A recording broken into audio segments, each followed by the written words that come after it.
how does an artist get involved in scientific work? Well, it's probably got a lot to do with your personality, but you know, there are certainly some artistic processes that are, I mean, people say science and art are related in a lot of ways, and in some ways they are, because you have to have a spirit of experimentation and sticking with something until you get to what you think is the right thing.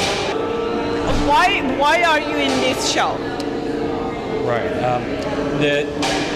I think there's a relationship in my work with the process being pseudo-scientific, because what I usually do is document unintended outcomes of progress, whether it usually ends up in looking at land use or some sort of social use of land or social space. And in this case here with this Oklahoma City project, was part of a larger project where I was trying to look at mapping itself as a venture that's very loaded, that is directed at tourism in particular. So being somebody, I was thinking about what E.M. Forster said about being a traveler versus being a tourist. A traveler is a person who goes with the flow in a new place that doesn't necessarily need a guidebook and adopts to the rhythms of that particular place. A tourist is someone who doesn't get away from their guided pack and doesn't really get into the rhythms of that particular locale, sees the sights, but stays on a very defined, safe pathway. So in that spirit, and in the spirit of the scientist, I tried to break outside of what I was told by this map that you commonly find when you go to cities. It's an abridged map of the city. So the question is, what's on the part that's left off? And so that's what I tried to do, was kind of document, make an index of what's in those areas that wasn't on the map, for my own discovery, as well as for bringing up all kinds of questions about why those places are left off the map to begin with, what's actually going on with the city in those parts of the city, what's the outsider's perspective on the city itself. But it's again, it's sort of I think it's a metaphor for any kind of scientific process. You're always at the whim of somebody else's discovery, somebody else's information. Whether and this is something that you see in a lot of cultural theory from the 20th century, that especially with Michel Foucault, that things that we have read about the educational system, about the health system, about the prison system, they're oftentimes the construction of a few that were in power to direct our perspective on that in a certain way. And so I guess in that light, me kind of making it look like I visited the entire outside of the city is unintentionally is exactly like what you would get from any scientist who's kind of making it look like they're an objective party. We know they're not. We're back and we're talking to Jesse, correct? Yes, Jesse Harlan. Okay. Now, Jesse, are you showing any works yet?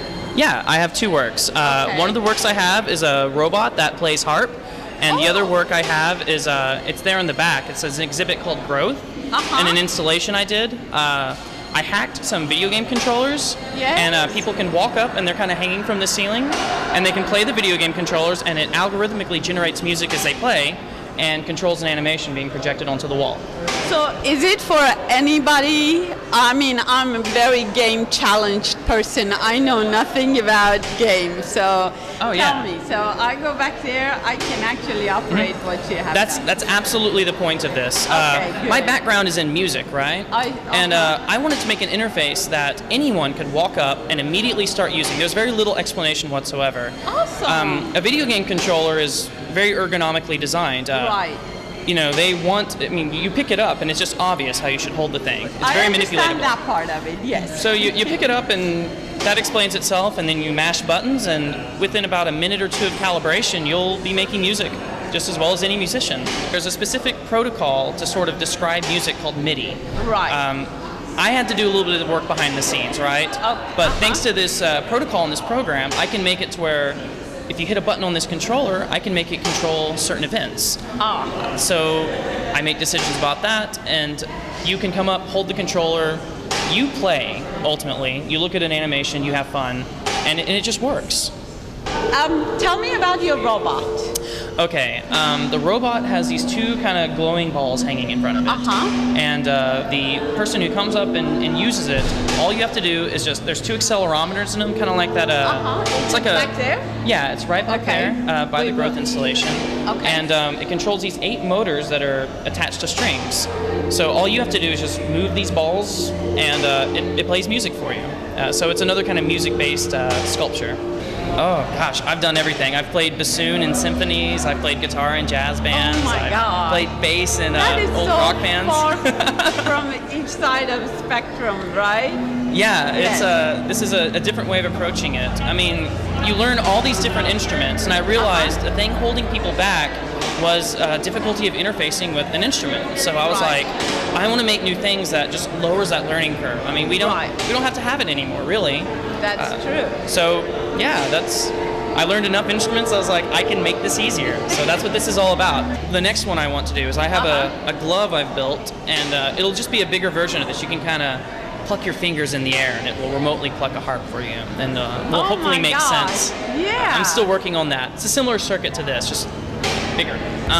First of all, when I was a musician, I was compelled to hack my instruments. I took a guitar and I put a MIDI pickup on it. I was controlling synthesizers in no time. I was always interested in music that really pushed the envelope in terms of new sounds. So I was already dabbling in music technology as a musician. It made sense to me. I would join bands and I would wheel in my crazy apparatus and add some new sounds hopefully they'd never heard. And I found that as I was going from band to band and ensemble to ensemble, I was semi-evangelical about technology and music. I was like, you can make any sound you want with anything now. So it made sense that I would focus on this and spread the word faster. My name is Russ Bonger. And Ross, first of all, I want to ask, what is it you're wearing? I'm wearing a ceramic corset. It is a design by a designer named Nicole Mohan. And I've seen she had a show recently that she presented those. That's right. She? Yeah, she presents them all over town and all over the nation and all over the world as much as she can. Oh, so why are you wearing her corset? Well, I love promoting local artists, and she's my favorite. Okay. And also because tonight I'm doing performance art, and it's a great thing to do for performance art. Is wear this and sing and rock out and make a fool of yourself. Oh, that's cool. Let me see. I kind of turn around so we get a feel for all of it. Wow. So they're actual. I don't want to take away from your conversation, but they're actually ceramic, aren't they? Yes, they are. And these are ribbons. Yeah. And Nicole Mohan, this is her card. And Jason, her husband, makes light fixtures. Okay. And he is a really, really talented guy, just like Nicole. They're a great team. Oh, okay. Nicole Mohan is NicoleMoan.com.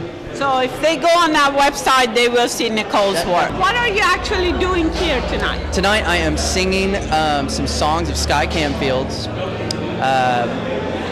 We sang a song earlier called The Mothership, and we're singing one more song here in about another 15 minutes or so. Okay.